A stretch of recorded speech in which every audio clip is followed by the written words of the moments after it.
Good morning. It's PFT Live. A little bleary-eyed today. It was a long night last night after we put in the full day. We get the schedule, the last tentpole of the offseason for the NFL, the release of the schedule. We knew 11 games officially. The rest of them, 261, officially announced last night. And, Peter, what was your initial reaction? Just big picture when you saw the sheet drop and we knew what all the games were. What was the one thing that kind of smacked you in the face? Well, I'd say there were two overriding things. I mean, one, I think when I saw the teams that had 5 primetime appearances and those that didn't have 5 primetime appearances, I was a little taken aback. First of all, I was a little bit surprised, quite honestly, when you look at the primetime games. And when you see Chicago with 3, and I understand it's a big city and a lot of people love the Bears, but first I saw they had 3. I said, wow, that's a lot. And when I looked at that, I then looked at the schedule and I said, oh, okay, 3 in the first 7 weeks. So, they want to avoid putting on a Bears team that might be 2-11. And so I sort of get that. But the other thing about this, when you just first look at it, you say, the NFL is banking gigantic stuff on Russell Wilson, thinking that Russell Wilson can lift the Denver Broncos.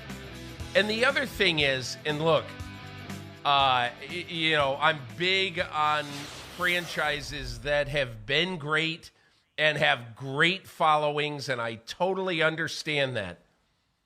New England and Pittsburgh, both to have 5 primetime appearances, particularly Pittsburgh. Man, Mitchell Trubisky or Kenny Pickett, and relying a lot on Mac Jones being really good well into the season. And I get it. You're banking on Belichick to be competitive, and they were last year, and that's great. But those things really jumped out at me, the teams that the NFL really is banking on. Well, and you look at what Mike Tomlin has historically done with the Steelers. He's never had a losing record since getting that job in 2007. Belichick has always been competitive, and when you're talking about those late season games, you want to have a high degree of confidence for the ones that can't be flexed out, that you're not getting yourself some clunkers. And Mike North, who's become the new Howard Katz of the NFL, I saw him on NFL Network last night talking to Rich Eisen, and he was very blunt and very candid as it relates to the unretirement of Tom Brady, how that changed things because they view, as North said, these 272 games as assets. How are we best going to deploy our assets for the purposes of maximizing viewership, maximizing the relevance, the excitement associated with the game? So doesn't surprise me at all. And they're making some bets. In an age of legalized betting, the NFL is betting more than anyone, at least as it relates to its core business interests, that it is deploying the Broncos, a team that can be relied upon, history of winning by Russell Wilson, assessment that the Broncos have a pretty good team around him.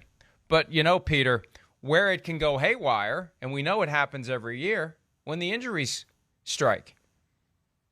You have a key player. Now, I think the Steelers and the Patriots are more immune to that, but some of these other teams, they lose a key player, and all of a sudden, those 5 primetime games are looking like games where, I think back to the Saints-Colts game in 2011 on NBC, which spawned the ability to potentially flex even earlier than the flexing happens, because it was the no Peyton Manning game, and it was something like 59-0. And I'm exaggerating, but I'm not. It was something obscene like that. Yeah. So yeah. You lose the worst possible player at the worst possible moment, i.e. early in the season, and some of these primetime games are going to be like, what the hell, why are we watching this? Because it's on TV. And we know that dynamic is always hovering. Mike, the one other thing that really sort of hit me is I thought the Rams came out with a really odd schedule. And I really questioned they basically go 9 straight weeks in the middle of the season without being on prime time. And I thought to myself, man, are the Rams being a little bit overlooked here, okay? But then I'll tell you exactly what you see with the Rams. You see all of these games, including games at Tampa, including the East Coast and Central Time games. They are all, with the exception of one game at New Orleans, they are all in the late window. And what they're doing with those games, essentially, is they are saying to CBS and Fox, because of the new crossflex rule, not new, but relatively new crossflex rule, where an NFC team can appear when it's on the road on CBS, and the NFL can do what it thinks it needs to do to equalize the power of the schedule in the late window doubleheader games between CBS and Fox.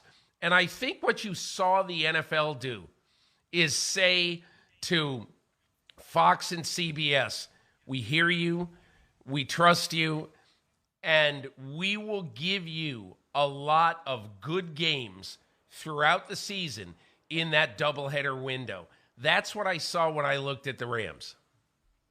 And the other reality, we get so caught up with the primetime schedules because those are the true standalone games with no other interference, no chance that you're going to be in that one little 10% pocket of the country that gets Jaguars Cardinals instead of that big 4:25 p.m. Eastern game everyone else gets. But those late afternoon windows deliver. The numbers from Fox and CBS, you get a good game in that spot, it's bigger than the primetime games from an audience standpoint. We're wired to think primetime is a bigger deal because it's under the lights. And again, it's one game and we all tune in and watch one game. But the 4:25 window can really, really do well. And, it's a good point. The Rams, even though they don't have an overabundance of those big platform night games, you're going to see them a lot at 4:25 p.m. Eastern this year on both Fox and on CBS. And the cross-flex has allowed the NFL to just better navigate the schedule because there could be a week where, we got a great game that we could put at 4:25, but this is supposedly Fox's weekend to have the doubleheader. Well, this should be a CBS game. Let's move it to Fox. So it gives the NFL more flexibility to do what Mike North said last night, deploy the assets the best way possible. Hi, I'm Mike Tirico, and thanks for watching. Make sure to hit subscribe for the latest news and highlights from NBC Sports.